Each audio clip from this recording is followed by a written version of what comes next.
सर्वांना मंगलमैत्रीचा जय भीम. बांधवांनो, आता बाबासाहेब आंबेडकरांची जयंती सुरू झालेली आहे. तुम्ही लेकरांनी सर्वजण बाजूला आजूबाजूला बघत असाल.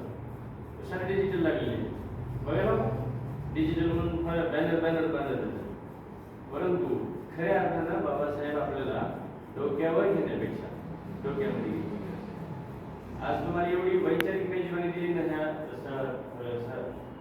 भारतीय दलित पॅंथरच्या माध्यमातून समता संस्कार पंधरवडाचं आयोजन करणारे आदरणीय आमचे ज्येष्ठ बंधू असलेले श्रीजी मांदळे सर हे पॅंथरचे जिल्हाध्यक्ष, त्यांच्या माध्यमातून आमचे मार्गदर्शक असलेले प्राध्यापक हवळे सर, यानंतर आपले शिक्षक असलेले संचालक असलेले आणि आमचे बी मार्गदर्शक आहेत, आमचे जुने मित्र आहेत ते ब्रह्मचारी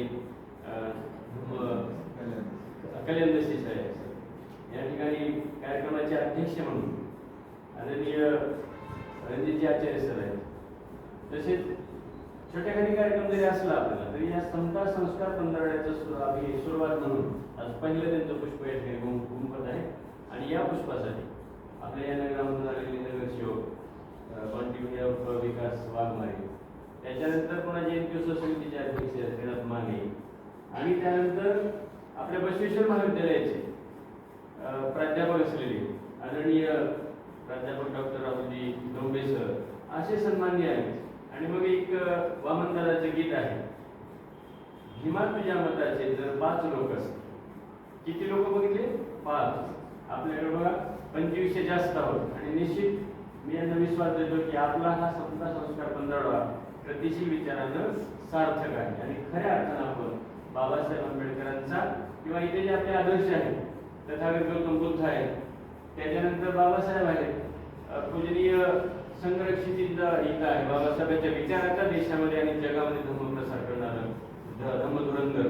आणि त्याच्यानंतर आज आपण प्राध्यापक समतारत्न ज्यांना म्हणतो आपण ते नागनाथ स्वामी सर यांचा जयंती सोहळा म्हणून इथे पहिलं पुष्प गुंफलेलं आहे. कारण त्यांनी जातीच्या बाहेर जाऊन आपल्याला ही मंगलमैत्री दिलेली आहे. आणि त्याचं उत्तम उदाहरण म्हणून 2 सहकारी किंवा 2 विद्यार्थी त्यांच्या पश्चात की या ठिकाणी जयंतीचा उत्सव घेत आहे. भीम शहरातले सन्माननीय सावंत सर हे 3 विद्यार्थी आहेत. आणि मग तुम्हाला विद्यार्थ्यांना म्हणून बोलण्यासाठी मी उठलो इथं की बांधवांनो, प्रत्येक माणूस हा मरणार. आणि मग मेलेल्या माणसाची पूजा कशासाठी करायची? तर याच्यासाठी करायचं. कोणतं? तथागत गौतम बुद्ध 2500 वर्षापूर्वी निघून गेले शरीरात. विचारांना आज जेवणच त्यांना वंदन केलं म्हणून ते जिवंत आहे विचार. त्याच्यानंतर आपण बाबासाहेबांनी संरक्षिताच्या प्रतिमा ठेवल्या 100 वर्षापर्यंत. बाबासाहेब 70 वर्ष झाले निघून गेले, पण विचारांना मात्र जिवंत आहे. आणि अक्षरशः 71वा जयंती प्राध्यापक नागनाथ स्वामी सरांची करतो आपण, ते गेले निघून, परंतु विचारानं आज त्यांचे वारस या ठिकाणी जिवंत आहे आणि जयंती करतो. म्हणून तुम्हाला विनंती आहे की खरं वंदन आपण कधी करायचंय?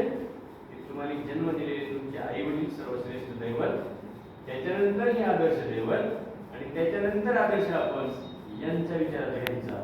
आणि आपणही जगता एकच विचार करावा की चांगलं थोडं आपण काहीतरी जीवनात करूया. निश्चित आपण शरीराने गेलो तरी विचारानं आपण देखील जिवंत राहू. हाच खरा संकल्प आपण जर केला तर बाबासाहेब आंबेडकरांना, तथागत गौतम बुद्धांना, पूजनीय संरक्षितांना आणि प्राध्यापक नागनाथ स्वामी सरांना एक गतिशील विचाराचं आदरांजली ठरेल. सार्थक गतिशील विचाराचं आपल्याला वंदन करतं. एवढं त्या ठिकाणी बोलतो. आणि आपण सर्वजण या ठिकाणी उपस्थित झाला. आदरणीय कल्याण दशी सरांनी देखील लगेच हा केला होता योग्य आपल्याला उपलब्ध सभागृह करून दिलेले आहे. आणि सर्वांनी तिथं जीव ओतून, खरं तर बाबासाहेब आंबेडकर एका कवीने म्हटलेलं आहे की भीम पुतळ्याचं नाही, भीम पुस्तकाचं आहे. आणि म्हणून तुम्हाला विनंती आहे तुम्ही पुस्तकातला बाबासाहेब, पुस्तकातले बुद्ध, पुस्तकातले हे आपण विचार महामानव आपल्याला बघायचे आणि तशा प्रकारचं होता येते. हा प्रयत्न आपण जर केला तर गतिशील विचाराचं महामानवाला वंदन, अभिवादन, पंचांग सार्थक होईल. एवढंच या ठिकाणी बोलतो. आपण सर्वजण या कार्यक्रमाला वेळ काढून उपस्थित झाला म्हणून आपल्या सर्वजण मनपूर्वक धन्यवाद देतो. आणि या सर्वांनी सन्माननीय सुनीजी मांदळे सरांनी भारतीय दलित पॅंथरच्या माध्यमातून जिल्हा 2 मध्ये पहिला उपक्रम त्यांनी केलेला आहे की समता संस्काराचा पंधरवडा. खूप खूप धन्यवाद सर तुमचे. अशाच प्रकारचं पुष्पगुंपत्र आणि गतिशील विचाराचा बाबासाहेब समाजाला देण्याचा प्रयत्न करतायत. ते खूप सुंदर आहे. धन्यवाद, खूप खूप धन्यवाद. या ठिकाणी